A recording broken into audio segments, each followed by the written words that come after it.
Welcome, ladies, gentlemen, and gender nonconforming individuals, to another episode of the Benjamin Dixon Show. Apparently, there is no sound in my opener, but at least you got to see the beauty of it. Thanks to everyone at thispace.tv, all of you in the comment section, all of you who are live with us now. We have some stuff to get into. It has been, as Brother Jackson White just outlined, it has been a day when we consider what the big, beautiful bill is going to do to this country, what it is going to do to the poorest people in this country, what it's going to do to the sickest and the most vulnerable people in this country.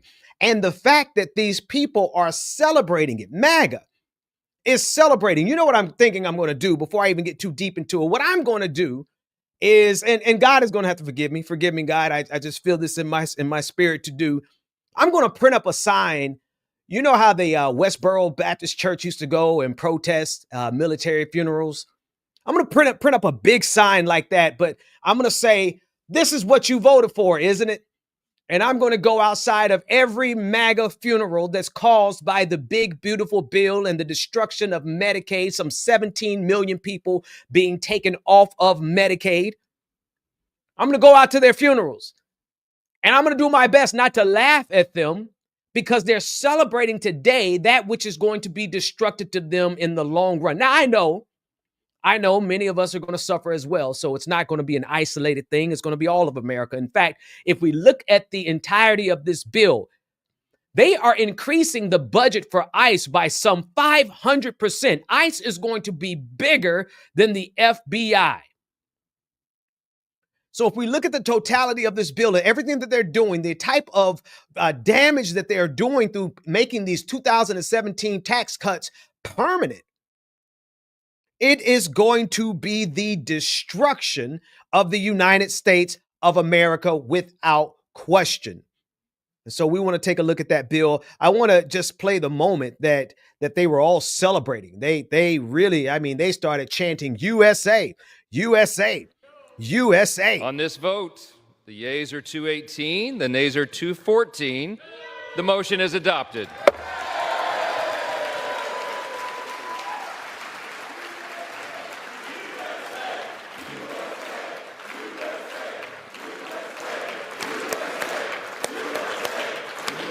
Listen to them.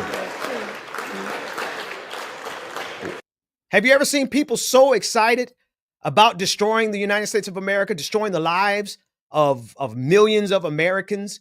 Literally, what is happening right here, right now, we are seeing the inflection point where this country, while we were, thank you, Nick, that's exactly what I was looking for. This country, while we were in a state of managed decline, while we were not what we were supposed to be, we were certainly not what we could be. We were not on the trajectory for this techno-fascist future where billions of dollars are now being poured not only into ICE, but being poured into companies like Palantir, poured into surveillance, poured into making sure that they can make every one of our lives not only miserable, but micromanaged down to the data point.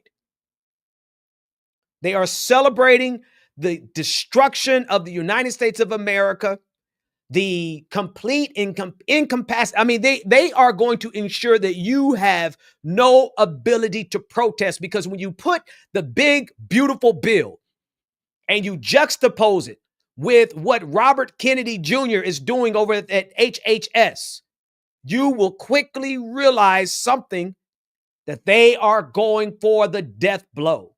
They're trying to ensure that you cannot have any energy or even the health necessary to resist this regime. I want you to take a listen to Alexandria Ocasio-Cortez as she spoke outside of Capitol Hill and said that this is the saddest day of modern American history. And I have to concur. Take a listen in. One of the saddest days in modern American history. This is the largest withdrawal and ending of healthcare in American history. 17 million people in our country, 17 million Americans in our country are going to lose their Medicaid. They're going to lose their ACA insurance. Small business owners are going to have their healthcare costs skyrocket, and people are going to have their SNAP and WIC cut back. People are going to go hungry. People are going to get sick on a scale unlike anything we've ever seen. And it's all of it is just to finance tax cuts for billionaires and the wealthiest corporations who don't even need it. I don't think I've ever seen, I don't think we have ever seen or are prepared for how catastrophic this is set to be for a lot of people. And I think it's devastating. And they're talking about this as though it's some tax cut. Even the stuff that they're talking about, taxes on tips, no tax on tips, that's only for people, that's only up to $25,000. And if you're making less than that, you're already kind of exempt from a lot of these things in the first place. So they're giving people crumbs and they're taking away the whole loaf. And it's just a genuinely really sad day for our country. What about Leader Jeffrey's final message, looking ahead to 2026, 2028? Well, you know, to Leader Jeffries' message, he's right. The best thing that we can do right now is press on. And in order for us to salvage what we have and to build through, we have to chart a new course and a new path to our future. And we have to make sure that there are consequences.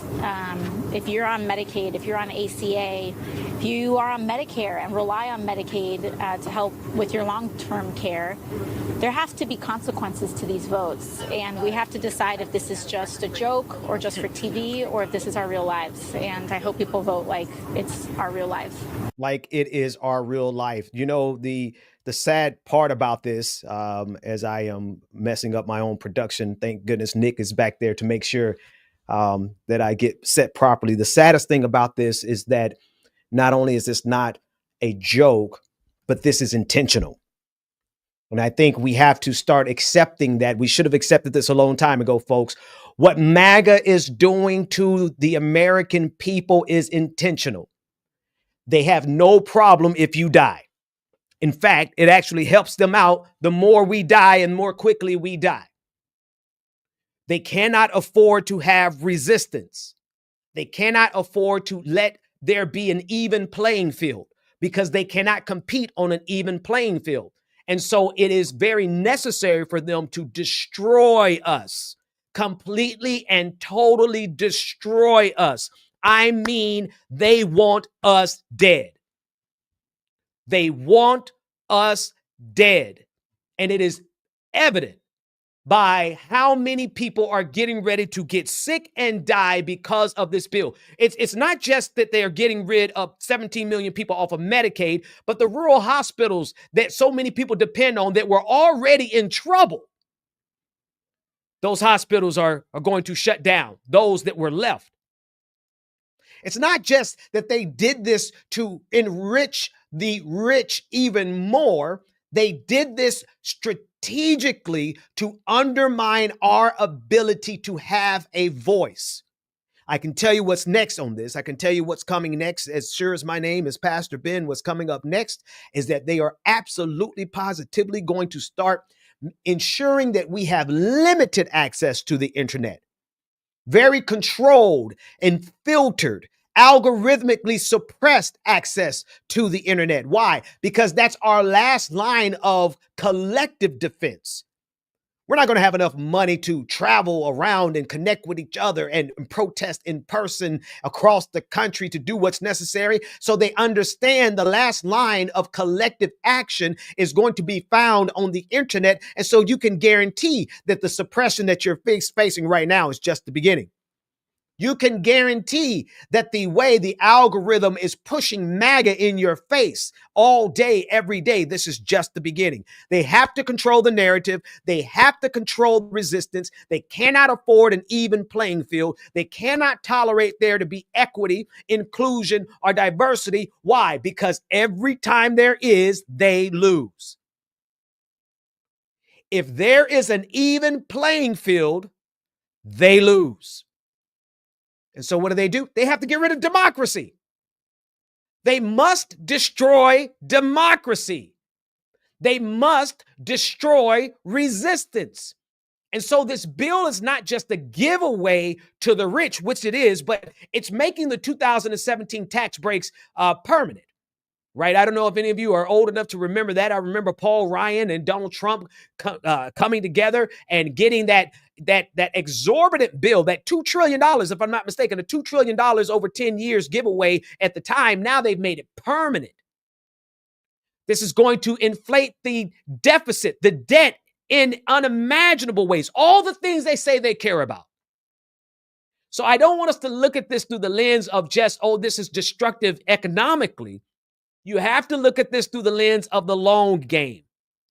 And that's what I want to put on the screen. I want to look at this decades-long outlook that we pulled together from the BBB. And I don't know if you all can see it that clear. Let me see if I can make it bigger. I don't know if I can, but either way it goes, I'll read it to you.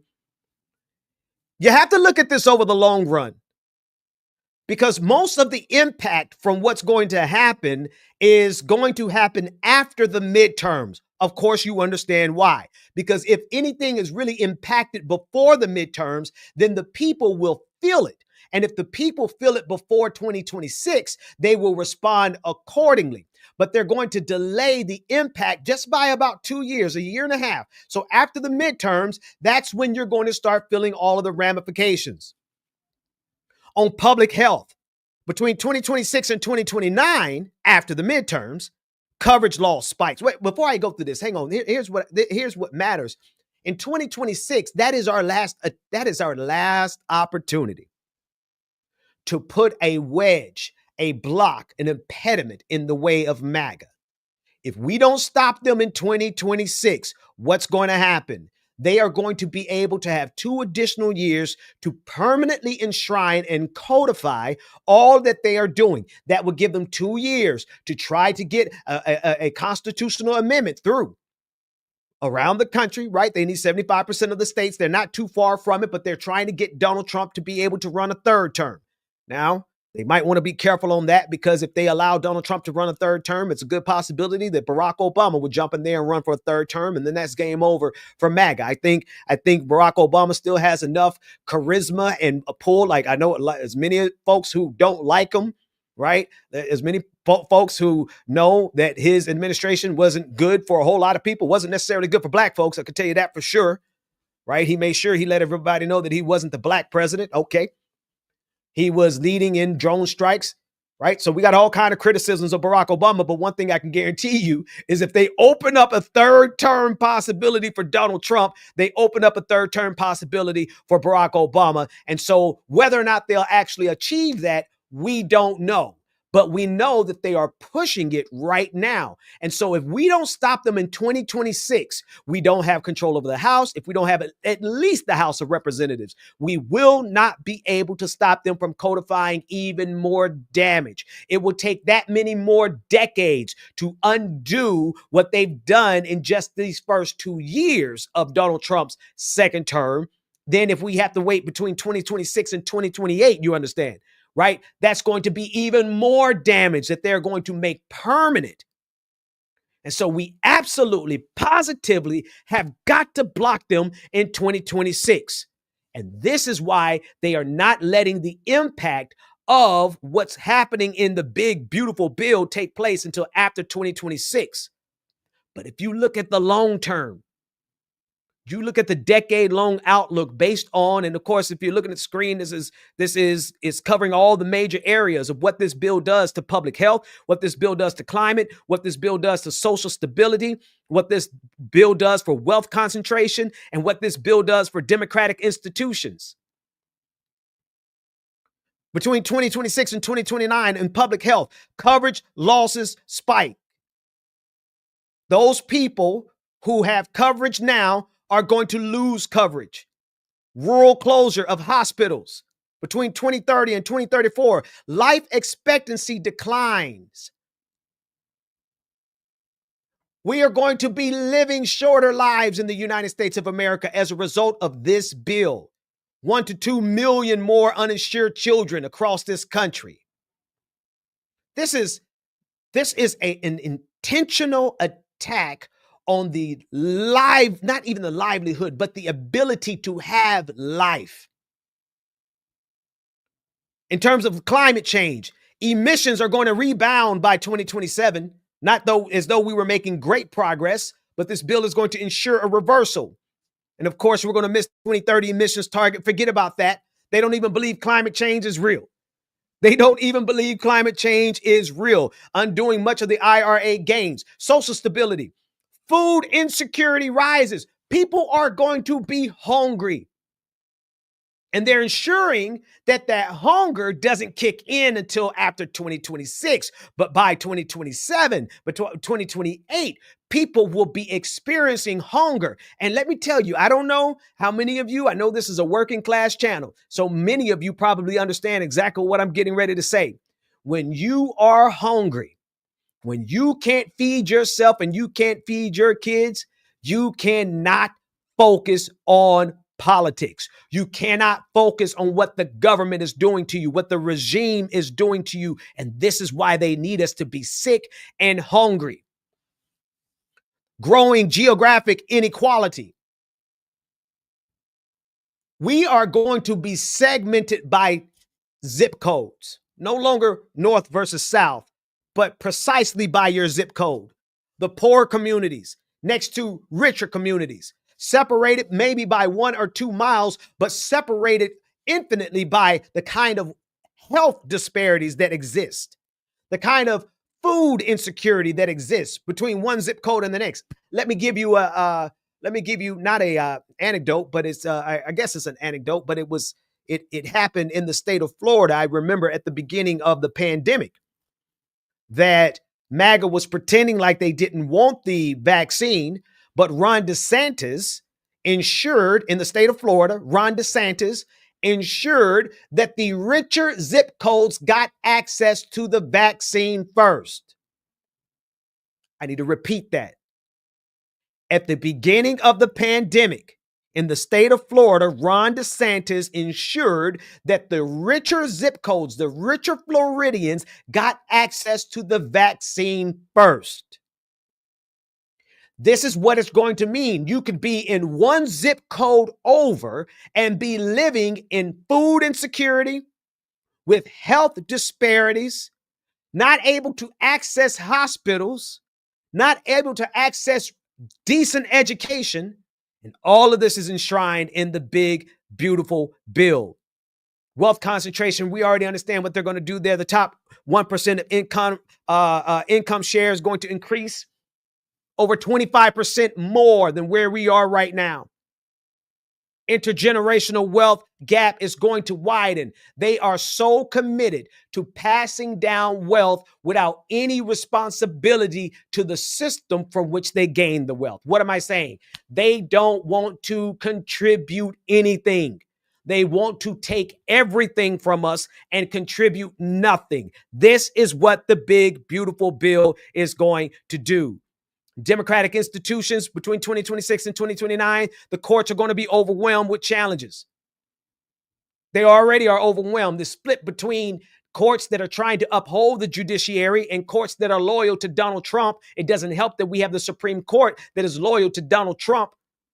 And so we are going to see the further erosion of our institutions based on the judiciary. Folks, I'm just, at the end of the day, we have to act now. It's now or never. It is now or never. I don't know what it is that you can do. I don't know what it is that you can contribute. I don't know what it is that you have an expertise in. You may not be able to hit the streets. You may not be able to go and protest. I don't know what it is that you can do, but folks, whatever it is that you can do, we got to do it now. We're not going to have a chance to do it when you consider the way the surveillance state is getting ready to be jacked up with steroids and like their own crack cocaine. The kind of money that they're putting into ICE, and be sure what they're doing with ICE, Immigration, Customs, and Enforcement, they are deputizing localized, not even just sheriff officers, sheriff deputies and police officers. They are deputizing them to carry out the function of ICE. They're also deputizing college campus police. But they're also deputizing just random Joe Schmoes off the street. People who have a little bit of militia training. Proud Boys. This and the amount of money that they're pouring into ICE. I hope you understand that this is not going to remain ICE alone. Immigration alone. There is nothing that's going to stop them from, except us, from converting ICE from focusing on immigration to focusing on political suppression. Let me say that again. There is nothing structurally that will prevent them. There's nothing in the Constitution. There's nothing that's preventing them from converting ICE from being focused on immigration alone to focusing on suppressing political dissent. Because if you look at the billions of dollars that they're pouring into ICE, you have to really pause and think, wait a minute, this isn't about immigration. This isn't about immigrants. This is 100% about creating a military force that can operate inside of the borders of the United States of America and can come kick down your doors at the beckoning call of someone like Donald Trump or J.D. Vance. They cannot allow opposition. They're cowards, first of all. They are cowards. They cannot handle opposition. They're morons who don't have the intelligence necessary for competing against opposition. And they're fascists. They don't care that they're dumb. They don't care that they're ignorant. They don't care that they're incompetent. They'll rather shoot you in the head or put you in prison. Which is why we have to act now. Whatever it is that you can do, I don't care if all you can do is tweet about it. Damn it. Excuse me, Lord. Get out there and tweet something then. I'm not physically able hardly at all. But I'm going to do what I can do. Some of you are attorneys. Get into action. Some of you are coders. Get into action. Some of you are writers. You better write like your life depends on it. Whatever it is that you can do, we absolutely need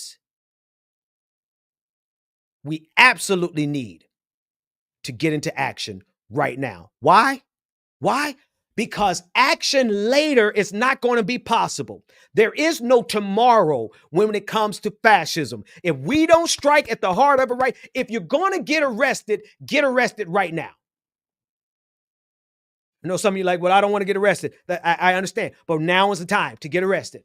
Now is the time to get arrested while we still have an inkling, a modicum, just a smidgen of justice left, of due process left.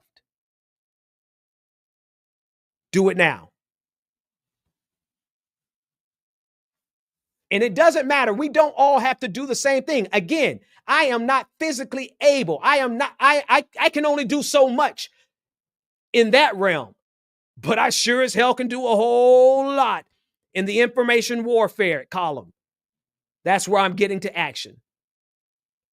You may be somebody, you may not know a lot. You may not, have it all figured out. You may not understand a lot. You might not be the person for information warfare. You might be a person who can just go put your physical body in the way of an ICE agent. Now, I don't want to encourage people to do something that I can't do myself. You evaluate that for yourself. You figure out what risk you can take. But what I'm saying is, whatever level of risk that you can take, we need to go all the way to the edge right now. My 7-year-old regularly, he's a little bit concerned about it, and I understand, but I have to tell him, don't worry about it. Dad's got it under control. He's a little bit concerned about the stuff that I say on the internet because he's like, well, what if Donald Trump sends his agents and bang on our door? And I have to let him know, if that happens, Here's the plan. This is where you and your brother and sister and your mother go. This is what y'all do. But I cannot wait. I cannot allow. I cannot sit back and out of fear. And I explained this to him like a 70-year-old. You understand? I'm not saying that I don't talk to him like I talk to you all. But I let him know that I cannot allow the fear of what could happen make me freeze, and then it happens anyway.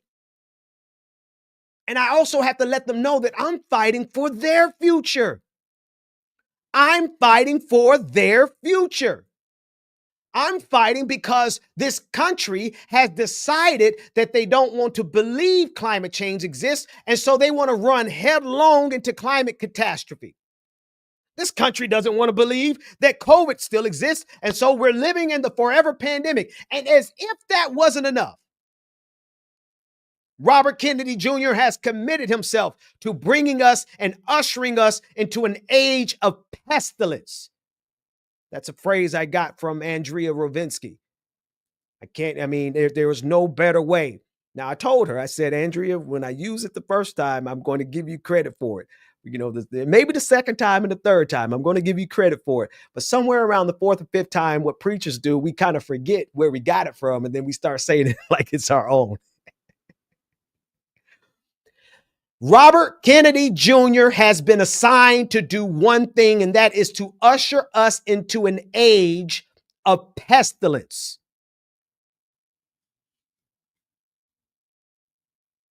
So whatever the heck we're going to do, we got to do it right now.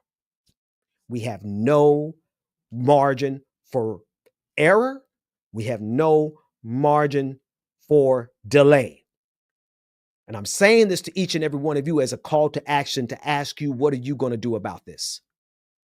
I know it seems insurmountable. I know it's a huge behemoth of a beast. I understand that it seems frivolous and it seems like, we shouldn't even try because the mountain is so big and we're so small, and MAGA is so powerful and they have all the money and we have none. Most of us listening right now, I guarantee you the majority of us probably don't have all the rent covered already for this month. I get it. I get it. I'm there with you. I've studied this beast. I know exactly how big this beast is. I understand how powerful their propaganda is. I understand how their information warfare is operating at higher dimensions. And I don't mean spiritually. I mean technically. They are operating at a narrative warfare. They are operating in frame warfare. They're operating where they can change and invert the truth, invert the narrative. There's not a truth that we can put out that these demons haven't mastered the art of inverting and turning around. So I understand what we're up against, but good God Almighty, come on, somebody. Are we supposed to just lay down and die? Talk with me, somebody. Are we supposed to just lay down and die because the fight seems insurmountable? I don't care if all we have is 50 people. Y'all forgive me for yelling, but I need to inject some I don't know if you need Holy Ghost.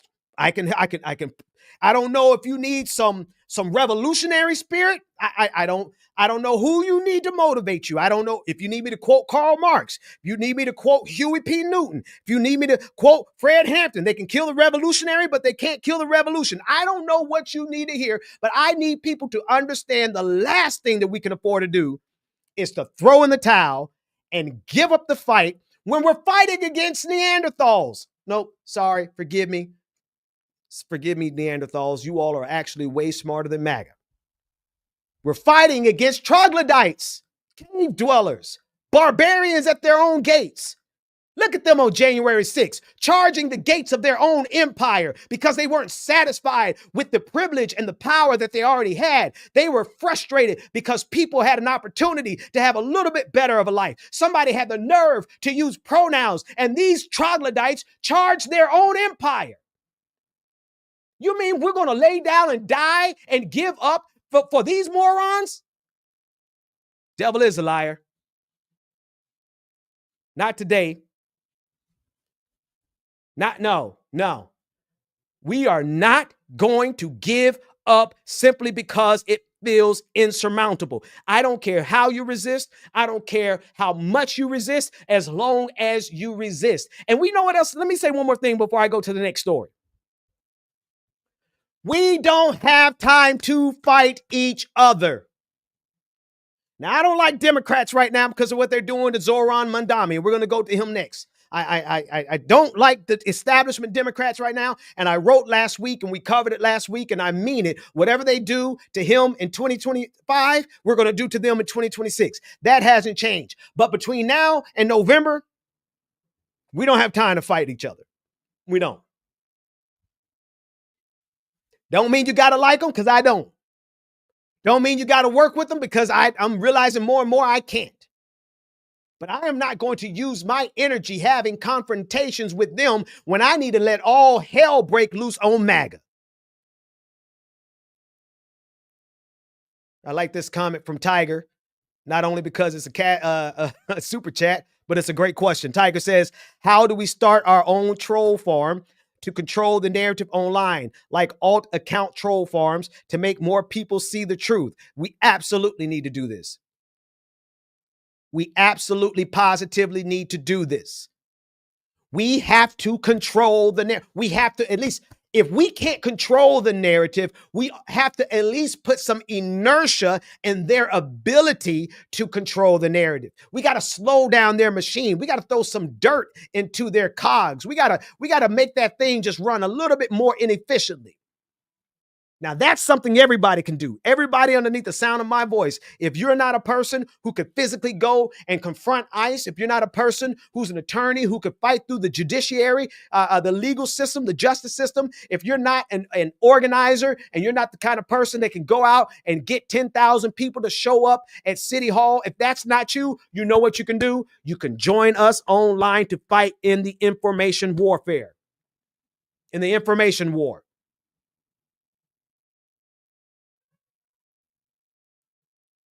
All hearts and mind clear. We understand everybody can and should be doing something. Now, I can tell you all I've been working on for the last 4 years, besides what God has been giving me, and I'm excited about that. You know, all the brilliant stuff that God has just been pouring into me. But what I've been focused on simultaneously, I've had to run it concurrently, has been, how do we fight back against this MAGA devil? Demon, this beast, this infrastructure, this mechanism.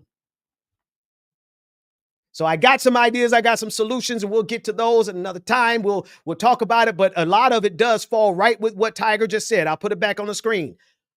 We need to fight in the information war, like our lives depended on it.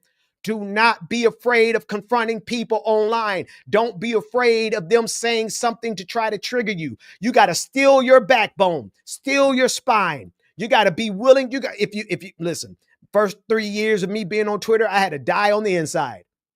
I had to.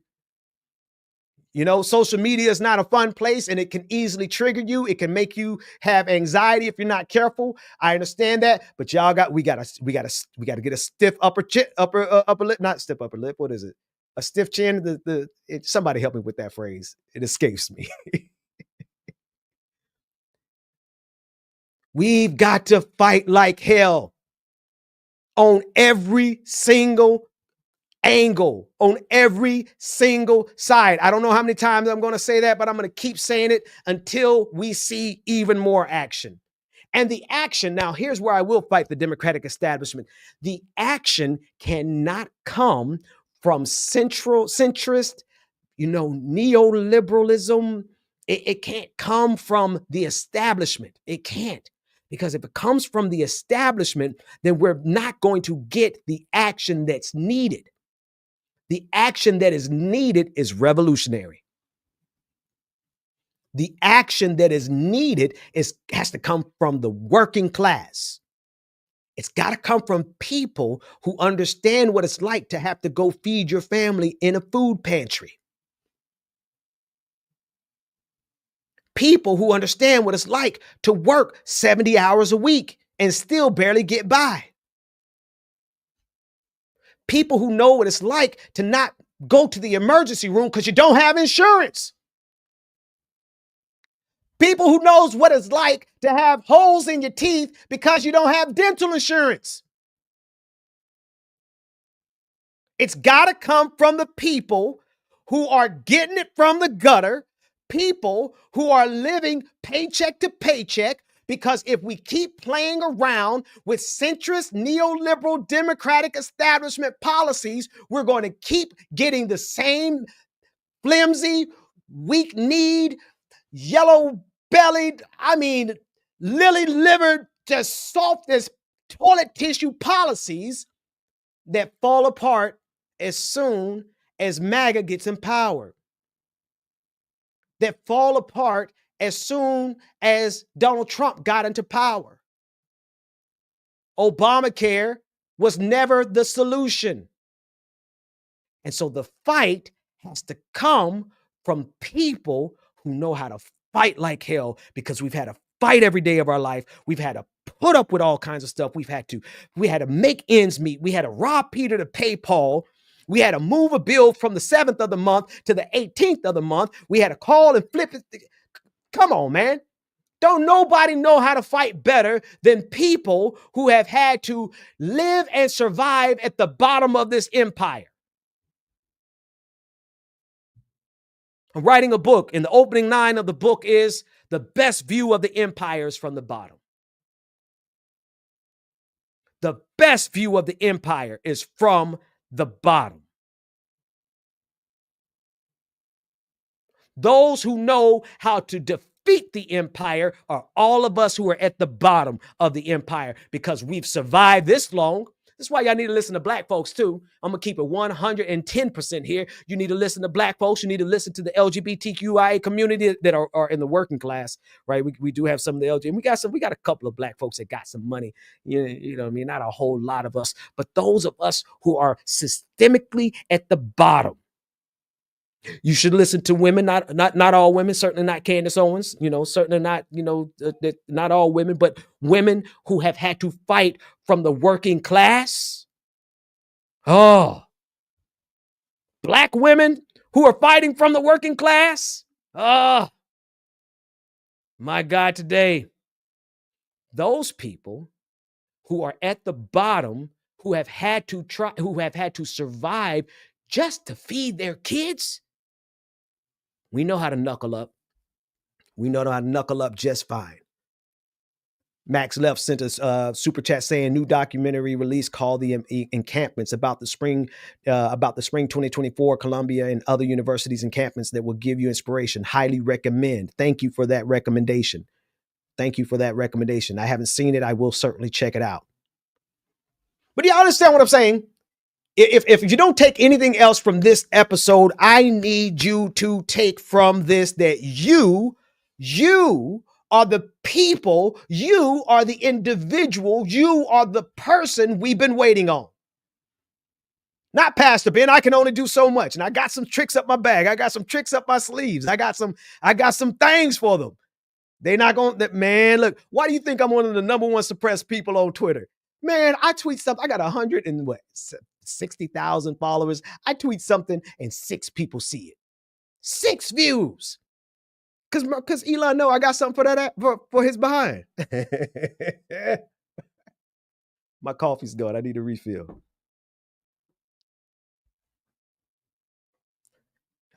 I want you to hear from Zoran Mamdani. Man, I cannot pronounce that brother's name. Somebody give me the phonetics. Mamdani. I should have been covering him a lot longer. But actually, this is only really my 3rd week back doing a show, so it's fair that I didn't cover him sooner. But Mamdani, I'm just going to call him Zoran until I can get his name right. I don't want to disrespect the brother's name.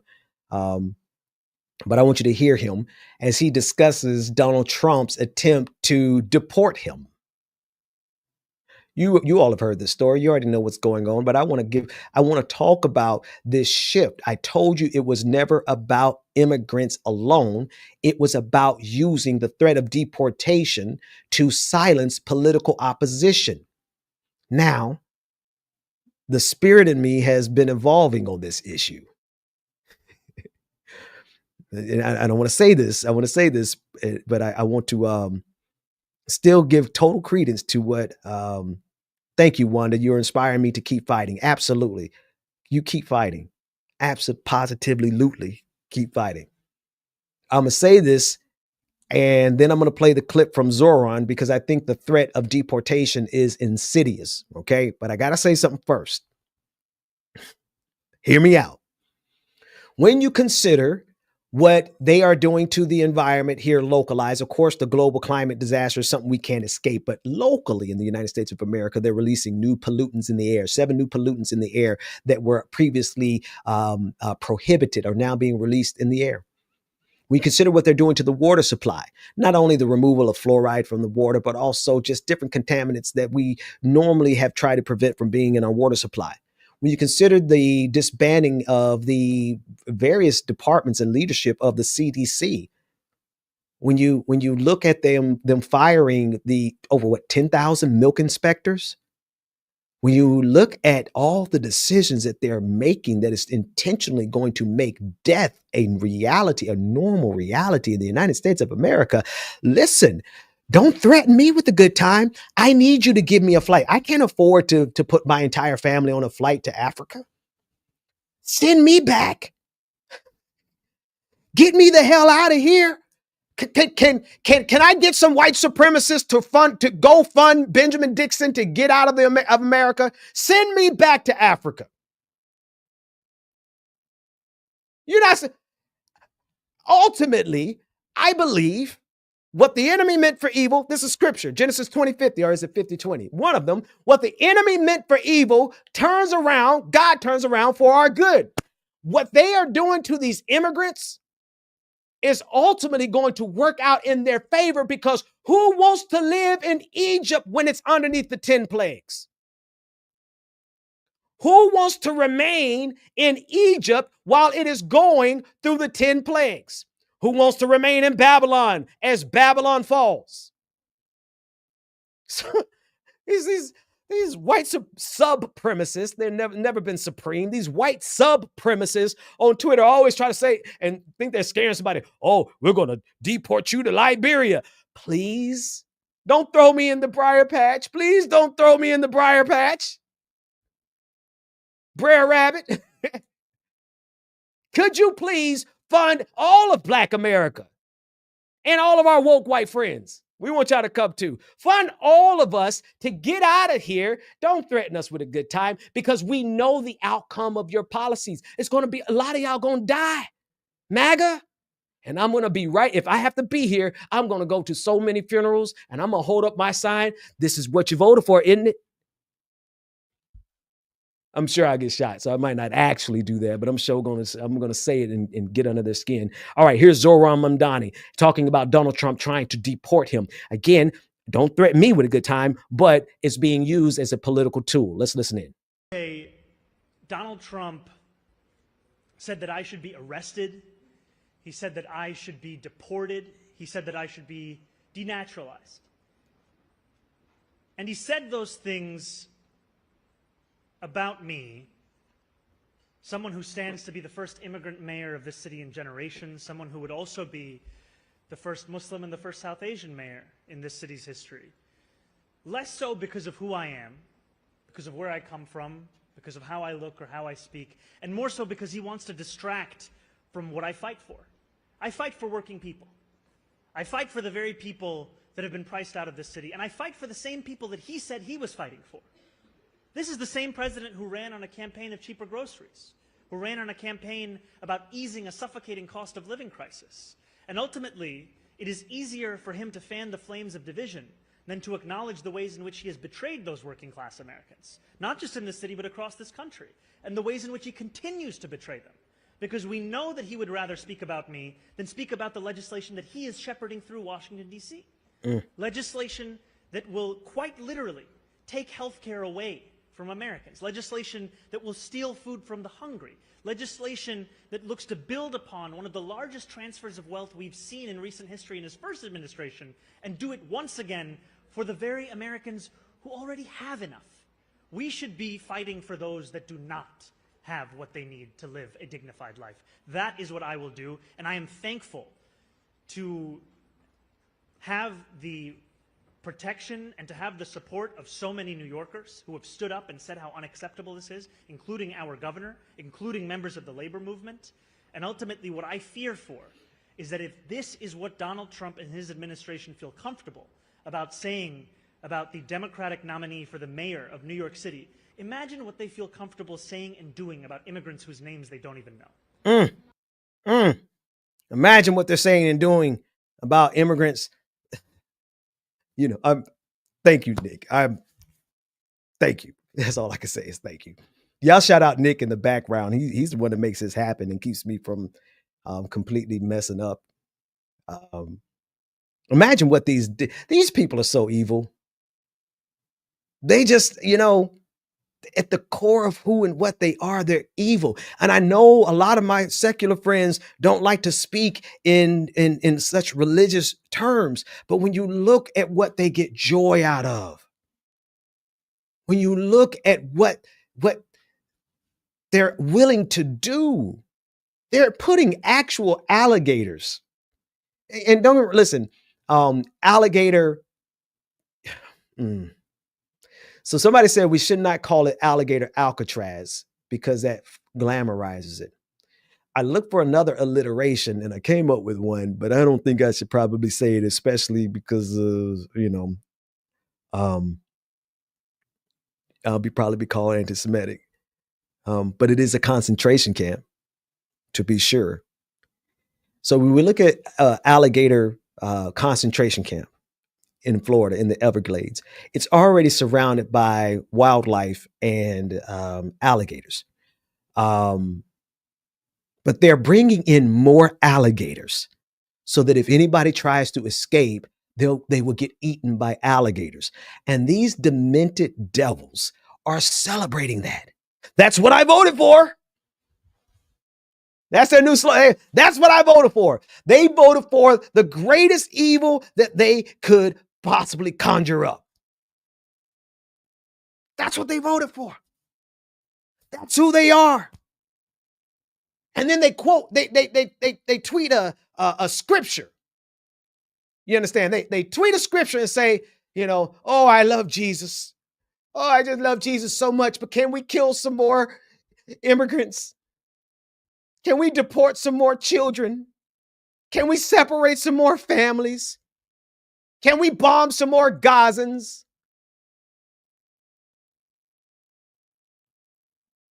Yeah, it's the same spirit. What drives MAGA drives Zionism. It's another group I can't listen. For years, I was very cognizant. One thing you're going to find, and you can go through my catalog. I've been covering Palestine. I've been interviewing and pushing and supporting Palestine for a long time. But what I haven't been was just vocally vicious towards Zionism. Right? You go through my catalog, you're not going to see me a big stockpile of videos of me being just vocally vicious towards Zionism.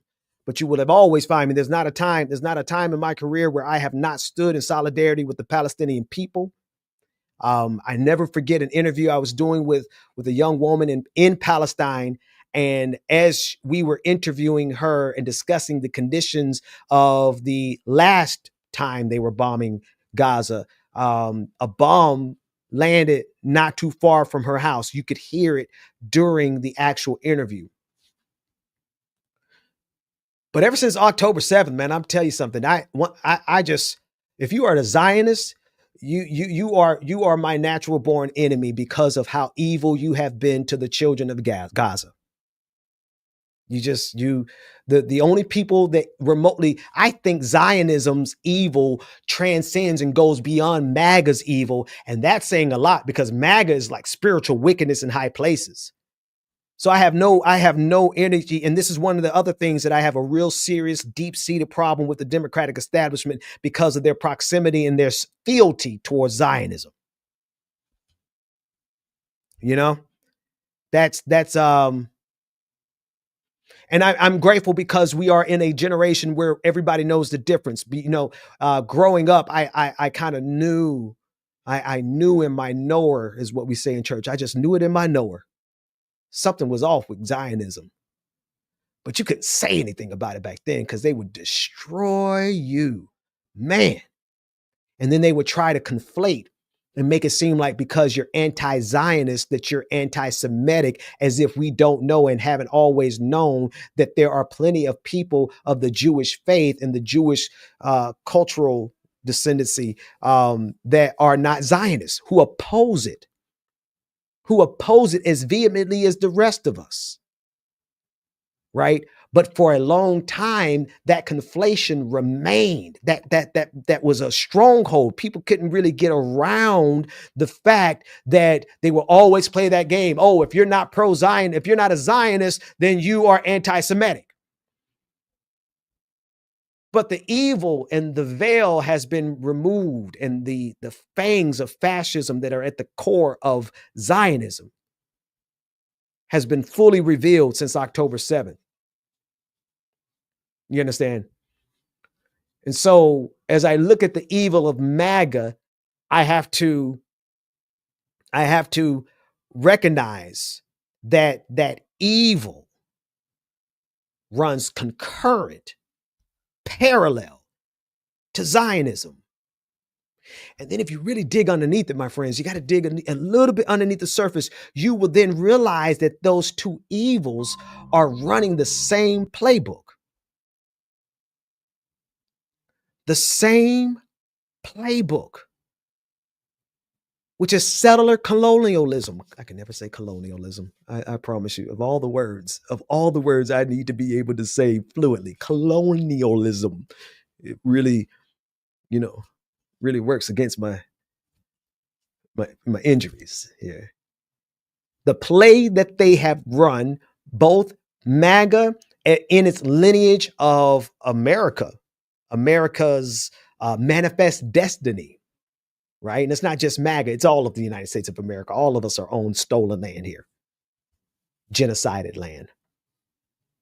It's the same exact play that's currently being run by Zionism. And all of it stems and manifests from Europe. Can I say that again? All of it. Now, don't get me wrong.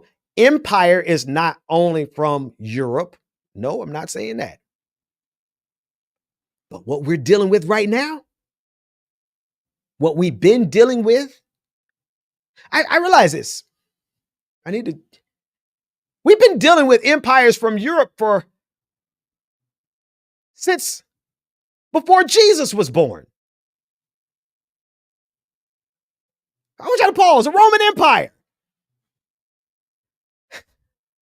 We have been dealing with the expansionism, the empire, the imperialism of Europe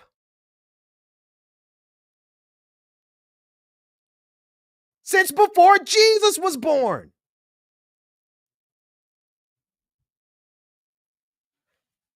When that came to my head earlier this week, I was like, good God Almighty. We have been dealing with the expansionism, the imperialism, the settler colonialism of Europe since before Jesus was born.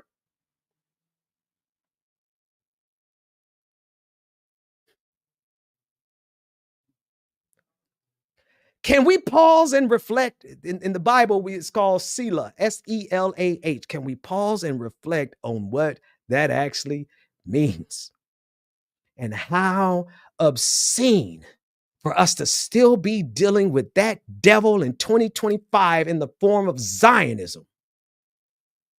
And we get to have to watch it as it plays out across our internet, across our social media feeds. And we have to watch it with the feeling that there's nothing that we can do about it. But I tell you what you can do about it. You can grieve. You can mourn. You can shout. You can never silence your voice. You can always stand up. You can always confront. You should never allow them to win the narrative because we were quiet, because we felt like there was nothing that we could do about it. Do you see how I'm tying this? It's tying itself together. You feel like there's nothing that you could do about Gaza. That doesn't mean you stop talking about it. You feel like there's nothing you could do about the big, beautiful bill, but you don't stop talking about it. Even if we have to die with the last thing on our breath being opposition to these things, even if we don't win in our lifetime, we never stop talking about it. And with every generation, the wisdom and the clarity necessary to defeat it is revealed. Take a listen to this sister who was on the BBC who would not take the bait. Oh, I don't think I have enough time. Let me play a little bit of it. Here it is. Condemnations for Hamas. Are you saying that what happened on October the 7th was not acceptable? When you do this, no, I'm asking another people in the media do this. Again, it is to justify. Nothing justifies genocide against the Palestinian people. I'm here to tell you exactly what I think. Could you just answer I'm not going to stand here and condemn Hamas. I'm not going to do that. You're not going I'm going to stand here and condemn the IDF, the occupation, and the role of Western imperialism in that entire region. Fiona, hang on 1 second. I am here to condemn Keir Starmer and David Lammy and the British government and British imperialism's role in this occupation and in this genocide. You cannot sit there and seriously say you will not condemn Hamas, who have I can brought... say whatever I like. Well, you can. As I tell you what, the British public are watching you. The British public are watching you. And if you will not condemn terrorists, people who have caused absolute chaos upon the Palestinian people, the ones that started this conflict, can you see the disdain the British public, the people of Palestine, Jewish people will have for you? I'm happy to condemn terrorists. Let's start with Keir Starmer. Let's start with David Lammy. Let's start with the people that started this war. And let's talk about the IDF. Let's talk about the IDF. Who started the war on October the 7th? I'll tell you, it began in 1948 with the forced expulsion of hundreds of thousands of Palestinians. We can get into a historical discussion. It's not worthwhile. You are so correct. In fact, the British were entirely involved in setting up the Zionist state. They were entirely involved in that. So British imperialism historically is responsible for those crimes, and today it is still responsible for those crimes. And what makes you so angry, actually, is the fact that more people support people like Bob Villan, more people in Britain actually want to see an end to the occupation. They don't support Britain sending arms to Israel. And that's what enrages you. And they don't support Bob Villan spouting out vile anti-Semitism. I don't want you to sit here and call the British public racist and anti-Semitic, because they do not support Bob. You just said the vast majority of people support what Bob Villan said. You just said that. And they do not overwhelmingly. I think you're upset about I'm upset that there's a man who's been given a platform to spout out. But you're not upset about 100,000 Palestinians. Who said that? You're not upset about the fact that the IDF killed children. I don't want children to die. Don't shout at me, please. He's so emotional. He's so emotional. Why is he so triggered? I want you to see Fiona Lally. Y'all know I can't pronounce nobody's last name. It's not out of disrespect, but I want to definitely put her handle on the screen. Please go follow her at Fiona_LALI. Why was he so emotional? Why was he so triggered? Can we trust men to lead the planet when they get that easily triggered? Anyway, folks, I got less than 1 minute. I got to get off the air. Angry Ginger is coming up next. I want you all to support and listen. I've got 123 people who are watching on my channel now. I'm getting ready to end the stream on my channel, but this is an all-day stream that you got to come over to thisspace.tv is the website. On YouTube, I need you to search. Matter of fact, if I have a moderator in my chat, Nika, if you're able, can you take the link for this current stream on this space and put it in the YouTube chat over on my channel? And I need those 123 people to come over and watch the Angry Ginger with me in the chat room. And I need you all to subscribe to thisspace.tv. Do that for me. Because this is a working class media co-op. I am over here. This is where I stream live. And I want you all to come and be a part of this community, because this is going to be where we push back from. All right. So again, somebody, yes, there they are. They put it over there. Thank you all so much. Up next, my main man. He says he looks like he's MAGA. I don't believe that. I don't think so. I don't agree with that. He looks like he is a great brother The Angry Ginger is up next, and I'm out of here. See you next time.